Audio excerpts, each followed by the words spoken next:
काशी नगरी में एक दिव्य सरोवर है जिसे सूर्य कुंड कहते हैं। मान्यता के अनुसार सूर्य की पहली किरणें इस कुंड पर पड़ती हैं। इसे लोलार्क कुंड भी कहा जाता है। मान्यता है कि यहाँ स्नान करने से न केवल आरोग्य की प्राप्ति होती है बल्कि संतान का भी सुख मिलता है। काशी खंड में वर्णित है कि एक समय एक निर्धन ब्राह्मण दंपति संतान के अभाव से दुखी होकर यहाँ आए और उन्होंने भाद्र मास के शुक्ल पक्ष की षष्ठी तिथि को उगते सूर्य के साथ ही इस कुंड में स्नान किया और आदित्य देव की आराधना की, जिससे शीघ्र ही उन्हें पुत्र रत्न की प्राप्ति हुई।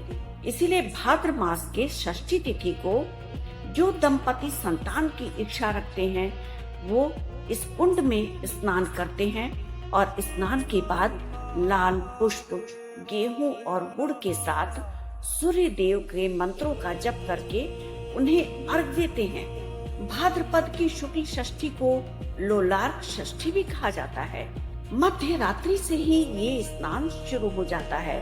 दंपतियां 3 धारा में डुबकी लगाने का विधान निभाते हैं और कुंड में फल या सब्जी का त्याग करने का संकल्प लेते हैं। जब तक उनका संतान प्राप्ति या किसी रोग से मुक्ति का मन्नत पूरा नहीं हो जाता है तब तक वो यहाँ लिए हुए संकल्प को निभाते हैं। स्नान के बाद वो संकल्प लेते हैं कि किसी एक फल या किसी एक अन्न को तब तक ग्रहण नहीं करेंगे जब तक हमारा ये संकल्प या मन्नत पूरा ना हो जाए। काशी के समस्त तीर्थों में लोलार्क कुंड को पहला शिरोभाग कहा जाता है।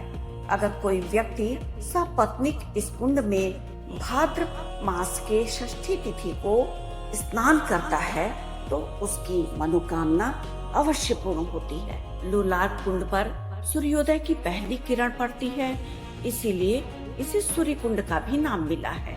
काशी के इस दिव्य तीर्थ पर स्नान अगर आस्था और भक्ति के साथ किया जाए तो आदित्य देव की कृपा से संतान का सुख व्यक्ति को अवश्य मिलता है।